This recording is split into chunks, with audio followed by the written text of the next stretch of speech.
Hello guys.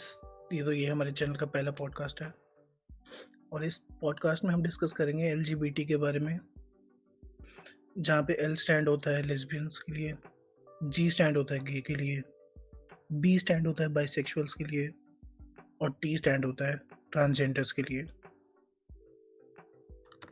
आज हम basically इस पॉडकास्ट में 2-3 एस्पेक्ट्स कवर करेंगे एलजीबीटीक्यू से रिलेटेड।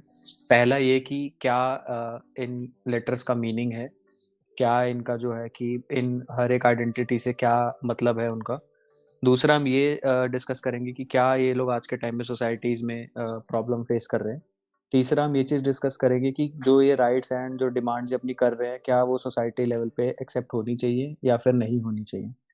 तो पहला क्वेश्चन मैं हमारे ऑडियंस से पुट फॉरवर्ड करता हूँ कि एलजीबीटीक्यू को एक्सप्लेन करिए लेमैन टर्म्स में कि क्या मतलब है लेस्बियन का, क्या मतलब है गे का, क्या मतलब है बाइसेक्सुअल का। मेरे हिसाब से जहाँ तक मैंने इसके बारे में पढ़ा है थोड़ा बहुत, लेस्बियंस वो लोग होते हैं, स्पेशली वुमेन्स, जो अपनी सेक्सुअल डिज़ायर्स फील करते हैं वुमेन्स के लिए।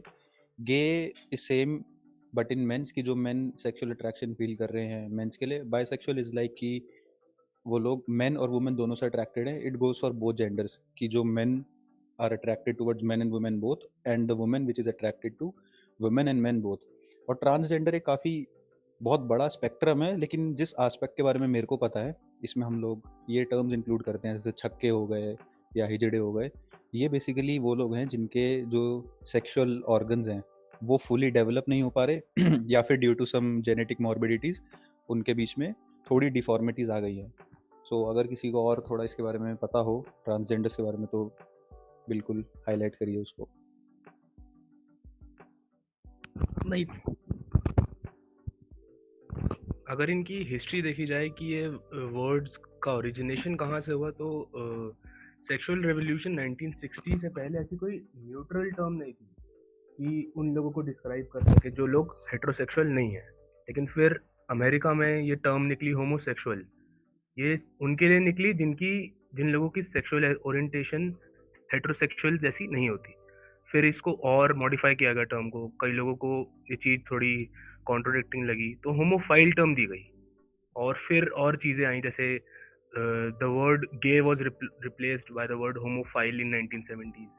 ऐसे ही लेस्बियन वर्ड जुड़ा। तो इसके बाद और इसके अंदर टर्म्स जुड़ती चले गए, जैसे बाइसेक्सुअल और ट्रांसजेंडर। इसके बारे में आगे आपको और बताएंगे। ठीक है ये एस्पेक्ट तो हो गया एक तरीके से इनका ओरिजिनेशन या फिर इनकी टर्म्स वगैरह में कैसे कैसे एड ऑन्स हुआ। जो अगला क्वेश्चन मैं सबके आगे रखना चाहूँगा वो ये है कि यार इनकी डिमांड्स क्या हैं, ये लोग आजकल सोसाइटी में क्या नीड्स फॉरवर्ड रख रहे हैं या क्या अपनी रिकॉग्निशन ये सोसाइटी में रखना चाहते हैं। इसके बारे में कोई बात करना चाहेगा? डिमांड से पहले मेरे हिसाब इससे से पहले इससे पहले मैं ये बात बताना चाहता हूँ, ये जैसा कि पहले ने बोला था कि ट्रांसजेंडर बॉर्न होते हैं, उनका कोई सेक्सुअल ऑर्गन्स डेवलप नहीं होते, ऐसा कुछ नहीं है। वो नॉर्मल मेल और फीमेल बॉर्न होते हैं। बस उनको जैसे टाइम बढ़ता है, उनको अंदर से फीलिंग आती है कि नहीं यार, मुझे फीमेल होना चाहिए था, मेरे को मेल ही होना चाहिए था, या फिर मेरे को मेल होना चाहिए था, फीमेल बॉर्न नहीं होना चाहिए था। तो ये अंदर से उनकी फीलिंग्स आती हैं, ऐसा कुछ नहीं है कि वो उनके सेक्सुअल ऑर्गन्स में कोई डिफॉर्मिटीज होती हैं या फिर। तो मेजरली आप ये बोलना चाह रहे हैं कि मतलब जो ऐसे ट्रांसजेंडर्स वगैरह हो गए, ये बस अपने आप को फील करते हैं कि वो गलत बॉडी में आ गए हैं, कि अगर मैं मेल हूँ और मेरे अंदर फेमिनिन कैरेक्टरिस्टिक्स है तो मैं ये बोलूँगा कि मैं एक ट्रांसजेंडर हूँ क्योंकि I am feeling like a female. हाँ, ये कह सकते हो। और फिर जब वो अपने जेंडर चेंज कर रहे होते हैं, जब वो अच्छा, तो मतलब they go through this surgery, gender they go through process, that's why they call transgender. तो मेरा एक यहाँ पे यार एक बहुत इंपॉर्टेंट क्वेश्चन है, अगर किसी को इसके बारे में थोड़ा आइडिया हो, कि how would you categorize gay and transgender as two different identities. क्योंकि अगर आप गे हो और आप मेन से अट्रैक्शन रख रहे हो, तो डज दैट मीन्स कि you possess some feminine characteristics in your nature, या फिर a straight man with a masculine characteristics can also be gay? अगर तुम लोग को समझ आ रहा हो थोड़ा। आई गेस ये बहुत ही पर्सनालिटी लेवल या फिर इंडिविजुअल लेवल थोड़ा क्वेश्चन है, क्योंकि हम स्ट्रेट मेंस में भी देखते हैं, स्ट्रेट मेंस वुमेन्स में भी देखते हैं। आई डोंट थिंक सो जो फेमिनिन है वो एक कैरेक्टरिस्टिक ट्रेट है कि हम किसी एक आइडेंटिटी के साथ जोड़ सकते हैं। आई गेस कि अगर आप एक स्ट्रेट इंसान भी हो तो भी आप एक फेमिनिन साइड थोड़ी रख सकते हो। तो आई डोंट थिंक सो कि वो किसी एक कैरेक्टरिस्टिक या किसी एक आइडेंटिटी के साथ जुड़ना चाहिए। वो बहुत पर्सनल लेवल पे, बहुत इंडिविजुअल लेवल पे एक चीज है, जहां तक मेरा बिलीफ है। नहीं मैं इस चीज़ को एक एग्जांपल के थ्रू समझाना चाहूँगा कि जब मैं कॉलेज में था तो वहाँ पे एक शायद था आदमी या लड़का या कुछ भी कह लो जो अपने आप को गे मानता था या bisexual, I don't really know. और उसकी जो ट्रेट्स थे, फिजिकल एट्रीब्यूट्स वगैरह, उसके चलने का स्टाइल, वो थोड़ा मतलब बहुत ही फेमिनिन साइड से एक लिंक रखता था। तो मेरे दिमाग में ये बहुत डाउट आना शुरू हो गया उस टाइम से कि मैंने जितने भी गे अभी तक ऑब्जर्व किए हैं या सोशल मीडिया पे कहीं पे भी मैंने देखे हैं, तो उनकी एक बहुत ही ज़्यादा फेमिनिन साइड होती है जो बहुत ज़्यादा डोमिनेंट होती है। तो क्या इसका मतलब ये है कि मोस्ट ऑफ द गेज वो एक्चुअली में एक फेमिनिन साइड पोजेस कर रहे हैं, या there are some other gays also? क्योंकि जहाँ तक मैंने देखा है, मैंने तो सारे ऐसे ही देखे हैं जो बहुत फेमिनिन साइड को डोमिनेट रखते हैं अपनी। नहीं, ऐसा कुछ नहीं है कि सारे गेज़ में फेमिनिन साइड होती है। कुछ गेज़ में मैस्कुलिन साइड भी है। तो क्या कोई डोमिनेंट ऐसा क्यों? एग्जांपल है, कोई ऐसा लीडिंग फिगर, पॉलिटिकल फिगर या कोई भी सेलिब्रिटी या कोई भी इंडिविजुअल जो थोड़ा फेमस हो? यार अभी मेरे को ऐसा ध्यान नहीं आ रहा, पर रुको यार। अरे मेरा भी इतनी इतनी देर में अगर ये पिछले क्वेश्चन का आंसर निकाले, मेरा भी एक क्वेश्चन था अपने फेलोमेट से कि जिस तरीके से आपने ट्रांसजेंडर की थ्योरी बताई कि आपको कि उन लोगों को जिन जिन लोगों को दे आर कि वो कन्वर्जन में बिलीव रखते हैं, उन्हें वो by birth they are male, लेकिन वो कहते हैं कि वो they are attracted towards male, तो वो कन्वर्जन में बिलीव रखते हैं। तो इस तरीके से अगर हम बाकी चीज़ों को देखें, तो क्या ये चीज़ आपको जस्टिफाइड लगती है कि ऐसे तो लोग अपनी फ्री विल से कुछ भी बन जाएं, कुछ भी अगर मैं कहूँ कि मैं I feel like becoming some non living character, कि अगर मैं आपको कहूँगा कि मैं उस थिंकिंग से अगर चलूँ, तो क्या वो चीज़ जस्टिफाइड है? मेरी बात अगर आप समझ पा रहे हो तो। मैं आपका क्वेश्चन समझ गया, बट मेरे मन में जो जो बेसिक डाउट है ना, क्योंकि मेरे हिसाब से ये क्वेश्चन अराउज हो रहा है एक बेसिक डाउट से कि अगर मैं गे हूँ तो मेरा साइकोलॉजिकल लेवल पे क्या थॉट्स आ रहे हैं मेरे, क्या ऐसा चेंजिंग ऑफ थॉट्स है मेरा कि मैं फील कर रहा हूँ अट्रैक्टेड टुवर्ड्स मेन। मेरे हिसाब से अगर हम इस चीज पे डिस्कशन करें पहले कि अगर एक बंदा गे है तो उसके साइकोलॉजिकल लेवल पे उस पे उसके क्या थॉट्स होते हैं कि वो मेन से अट्रैक्टेड है, या उसके एक नॉर्मल स्ट्रेट इंसान से क्या चीजें डिफरेंट हैं जो उसको ये चीज डिफरेंट कैरेक्टरिस्टिक ट्रेड बना रही हैं। तो मेरे हिसाब से उसका अगर हम जवाब ढूंढ ले तो ये चीज हमारे को क्लियर आउट हो जाएगी। तो कोई इस चीज पे कमेंट आउट करना चाहेगा कि क्या उनके अंदर ऐसा डिफरेंट होता है कि they feel attracted to men for gays, या फिर lesbian why they feel attracted to a woman being a woman. इसका यार मैंने जहाँ तक सोच पा रहा हूँ मैं, इसका मतलब मेरा को नहीं पता कि ये सही है या गलत है, लेकिन जो मेरी थिंकिंग कहती है कि एक्चुअली में नो वन इज गे या एक्चुअली में no one is bisexual, transgender या फिर लेस्बियन।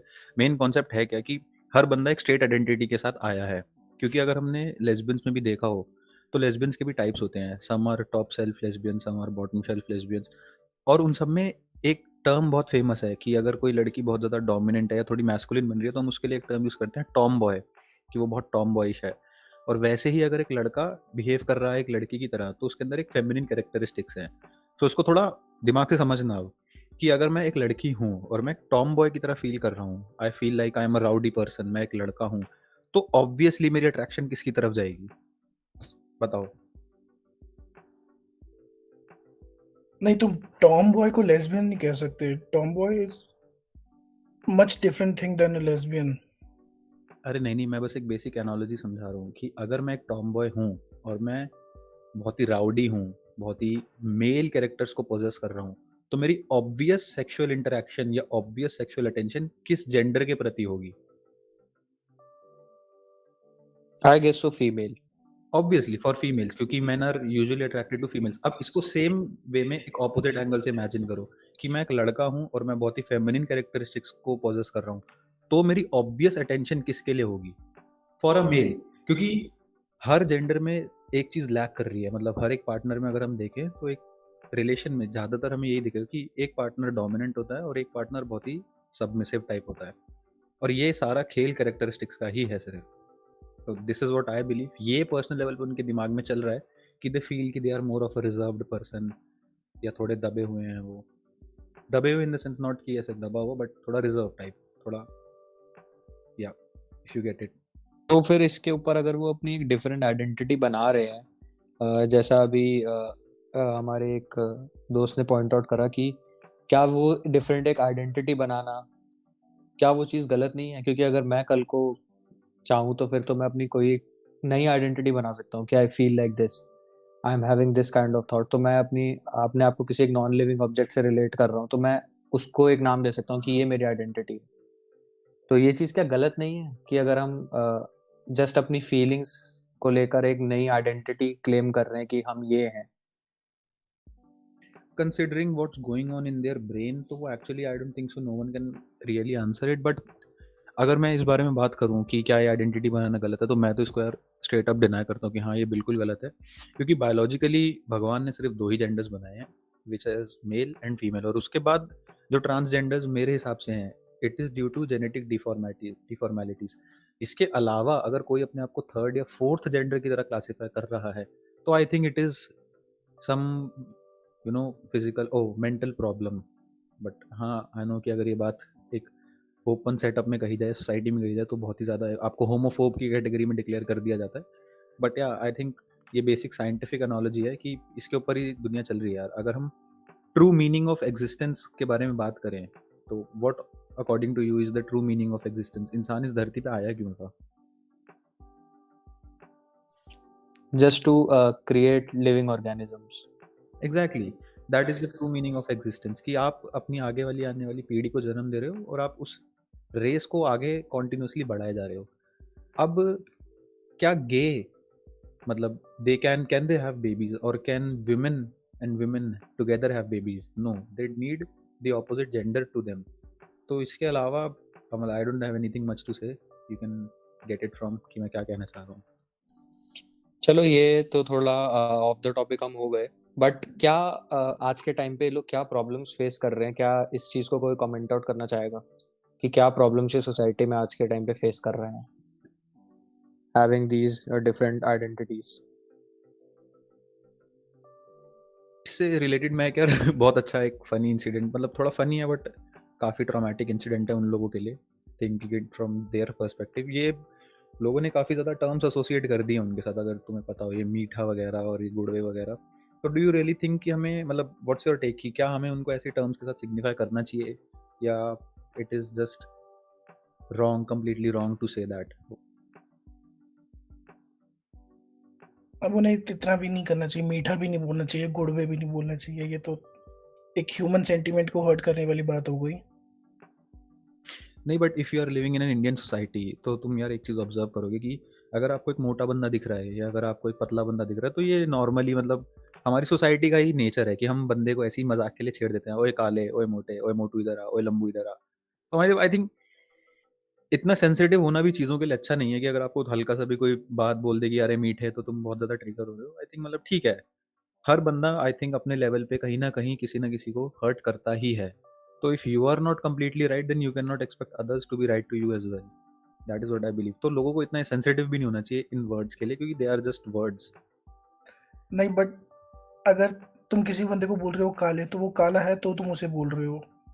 तुम किसी को बोल रहे हो ओए मोटे, वो मोटा है तो तुम बोल रहे हो। पर तुम एक गे को बोल रहे हो मीठे, तो तुम तो उसकी पूरी आइडेंटिटी क्रैश कर रहे हो ना।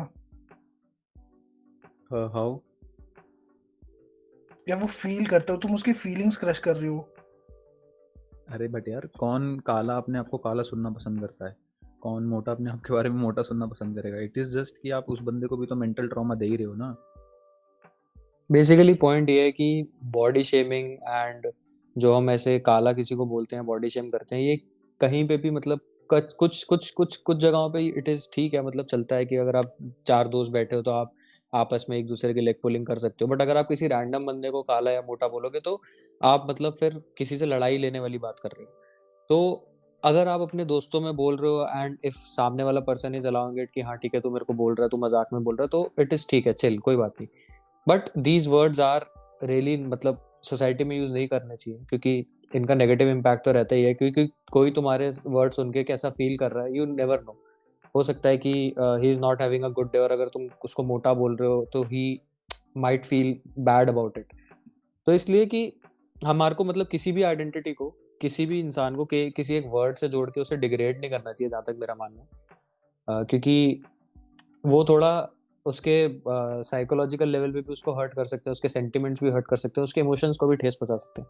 तो हमें ये सारे वर्ड्स तो अवॉइड ही करने चाहिए जो आज के टाइम पे एलजीबीटीक्यू वाली कम्युनिटी बहुत ज़्यादा फेस कर रही है, क्योंकि हम इनको बहुत सारे डिफरेंट डिफरेंट टैग से बुलाते हैं, जो मैं नहीं लेना चाहूँगा जिनका नाम।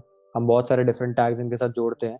तो ये तो एक पॉइंट है वैलिड कि ये डिफरेंट टैग्स जो हैं इनके आइडेंटिटी को डिग्रेड करते हैं। और कोई किसी का पॉइंट हो कि और क्या प्रॉब्लम्स ये लोग जो है फेस कर रहे हैं आज के टाइम में? सबसे ज़्यादा बड़ी प्रॉब्लम तो ये कमिंग आउट प्रोसेस जो इनका होता है, कि हम अपने दोस्तों को कैसे बताएं, अपनी फैमिली को कैसे बताएं कि हाँ हम गे हैं, या हम बाइसेक्सुअल हैं, या हम लेस्बियन हैं। पॉइंट इज कि ये इनके लिए इतना इनके लिए नहीं मैं बोलूंगा, मतलब कि why is it so difficult?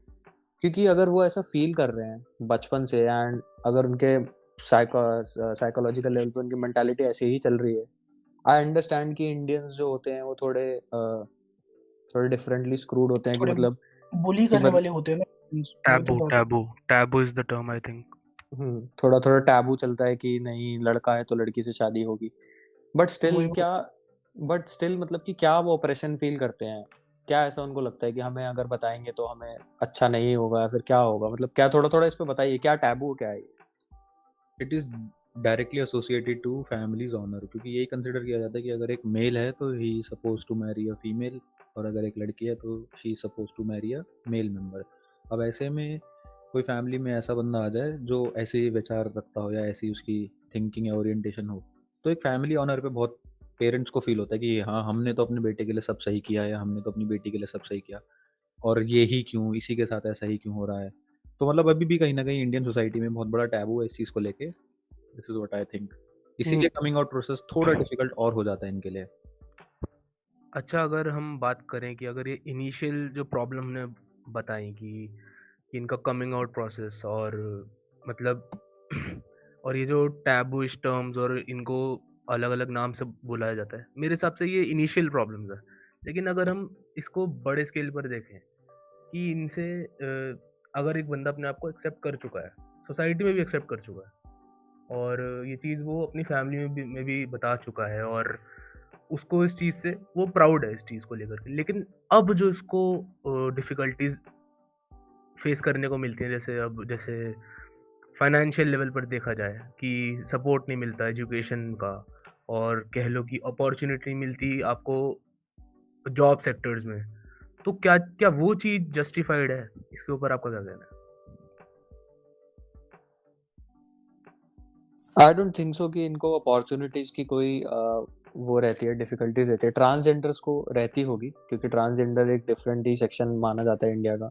Usually अगर आप देखेंगे तो ट्रांसजेंडर जो होते हैं मोस्ट ऑफ द इंडिया के अंदर बेगर्स ही होते हैं। रेड लाइट पे आप देखते हैं आपको ट्रांसजेंडर दिख जाते हैं काफी। तो ऑफ कोर्स ही बात है, नहीं, ट्रांसजेंडर वो के साथ अगर हम देखें तो बेगर्स बेगर्स वो होते ही इसलिए ताकि क्योंकि उनको अपॉर्चुनिटीज़ नहीं दी जाती हैं उनको शायद। राइट राइट, तो ट्रांसजेंडर के साथ हम ये चीज रिलेट कर सकते हैं कि हाँ उनको अपॉर्चुनिटीज नहीं दी जाती हैं। बट आई डोंट थिंक सो कि बाकी सारे जेंडर्स के साथ इतना है। हो सकता है कि कहीं कुछ जगहों पे उनके साथ थोड़ा डिस्क्रिमिनेशन करा जाता हो, बट ट्रांसजेंडर के साथ तो बहुत प्रेवलेंट डिस्क्रिमिनेशन है, एंड काफी टाइम से चलता आ रहा है। हम लोग देख रहे हैं कि वो लोग most of the transgender beggars की कैटेगरी में ही होते हैं। तो सही आपने एकदम पॉइंट आउट करा कि ये भी एक बहुत ज्यादा ही प्रेवलेंट सिचुएशन है इस वक्त इंडिया की, कि ये जो है एकदम मतलब बेसिक वो है कि बेसिक नीड है इंसान की, खाना खाना। एंड खाना वो कैसे खाएगा आज के टाइम में? पैसे कमा के। तो अगर तुम उसको डिस्क्रिमिनेट करोगे इस लेवल तक कि वो बेचारा कहीं काम भी नहीं कर सकता, तो वो अपनी मतलब एक ब्रेड एंड बटर कहाँ से अर्न करेगा? वो जिंदा कैसे रहेगा? तो ये तो मतलब एक बहुत ही बड़ी प्रॉब्लम है इस वक्त जो एलजीबीटीक्यू कम्युनिटी के साथ अटैच्ड है। इसके अलावा एक और चीज़ है जो मैं अभी रिसेंटली पढ़ रहा था कहीं पे, मुझे नहीं पता कहाँ तक ये वैलिड है या कहाँ तक ये वो हो रही है, बट मैंने पढ़ा था कि जिन व्यूअर्स को नहीं पता इसको इग्नोर करना, क्योंकि इसको हम किसी अलग वीडियो में कवर करेंगे कि ये जो MBTI पर्सनालिटी टेस्ट चल रहे हैं आजकल, तो कंपनीज अपने जॉब रिज्यूमे के साथ, अगर आप अपना रिज्यूमे सबमिट कर रहे हो तो आपको अपना पर्सनालिटी टाइप भी सबमिट करना पड़ेगा, या they will actually higher a team of psychologist जो आपका पर्सनालिटी एनालिसिस करेगी ये बताने के लिए कि are you actually fit for this job और नॉट। तो ऐसी बातें भी चल रही हैं इंडस्ट्री में एंड आई मतलब काफ़ी कंट्रोवर्शियल चीज़ है, but it can really prove to be beneficial also. So हो सकता है कि फ्यूचर में इन सेक्सुअल आइडेंटिटीज़ को लेके भी जॉब वाली सिक्योरिटी में दिक्कत आए। खैर, इन सेक्सुअल आइडेंटिटीज की जॉब में अभी भी दिक्कत है, जॉब्स इनको कम है, कोई लोग निकाल देते हैं इन्हें। अभी रिसेंट में ख्याल से 4 ट्रांसजेंडर को जॉब से निकाल दिया, मैंने कहीं पढ़ा था कहीं पे। हाँ, मैं इंडिया भी में अभी नहीं, इंडिया में नहीं, बाहर कहीं निकाल दिया इंडिया में भी सेम केस हुआ है अभी कि एक टीचर थी। Just because they were transgender, तो उनको निकाल दिया। हाँ, सेम केस इंडिया में भी हुआ था कि एक ट्यूटर थी कहीं शायद सदर्न पार्ट ऑफ इंडिया की। मैं उसका लिंक अगर मेरे को आर्टिकल का मिलेगा तो मैं डाल दूंगा डिस्क्रिप्शन में, कि वो एक टीचर थी, उसने काफ़ी ट्राई हार्ड किया अपना 11th-12th को इंग्लिश पढ़ाने के लिए, and as soon as they found out कि वो ट्रांसजेंडर है, उसको किक आउट कर दिया जॉब से। और रीज़न यही दे दिया कि वो मतलब she is not incompetent for that position. Letter उसने फाइल भी किया है कंप्लेन वगैरह, पुलिस वगैरह काफ़ी उस पर बात हुई, बट अभी तक उसको बट जॉब तो नहीं मिली। पुलिस भी इनके साथ लेकिन नहीं देता ना, पुलिस ब्रूटैलिटी भी बहुत है इनके साथ, ट्रांसजेंडर्स के साथ, तो कुछ बनता नहीं इनका। हाँ, ये सारे इश्यूज तो अंडरलाइन है ही हैं। हाँ, तो इस केस में यही हुआ फिर जनरली कि मतलब ये बात आगे बढ़ी और कुछ फाइनल कंक्लूजन तो नहीं आया, उसको जॉब के तो वापस नहीं बुलाया गया क्योंकि स्कूल वाले वही उस बात पे स्टक हो गए कि वो इनकॉम्पिटेंट है उस पोजीशन के लिए।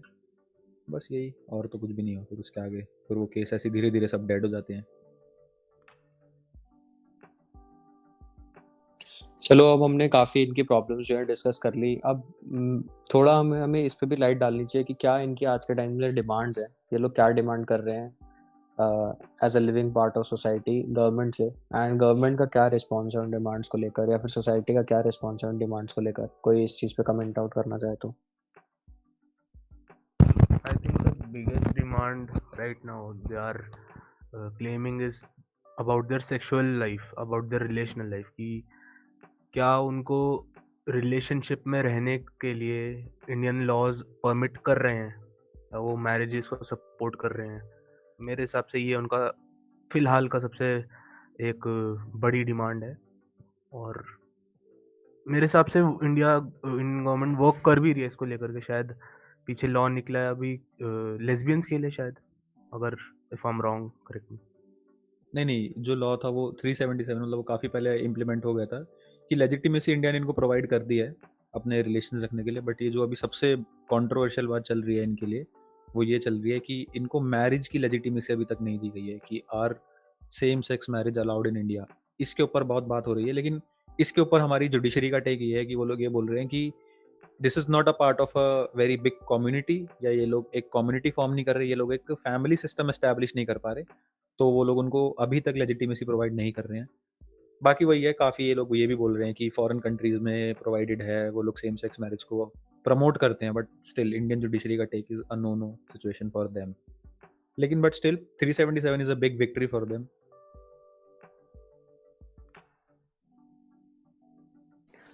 नाइस। तो यही जो है मेजर पॉइंट्स हैं LGBTQ कम्युनिटी को समझने के लिए। आई होप गाइज आपको ये वीडियो अच्छी लगी होगी, आपको थोड़ी इन्फॉर्मेटिव लगी होगी, आपको काफ़ी कुछ इससे सीखने को मिला होगा।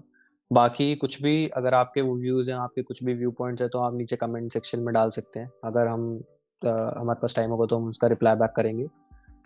यही हमारी तरफ से आज का पहला पॉडकास्ट था। अगर आपके कुछ सजेशंस भी, अगर आप कुछ चाहते हैं किसी स्पेसिफिक टॉपिक पे हम पॉडकास्ट करें, तो हम आप वो भी कमेंट सेक्शन में डाल सकते हैं, हम उस पर ट्राई आउट करेंगे बनाने का, अगर हमारे को नॉलेज होगी तो। बाकी मिलते हैं गाइस नेक्स्ट पॉडकास्ट में। Until then, keep watching our channel Alpha Pod. Bye.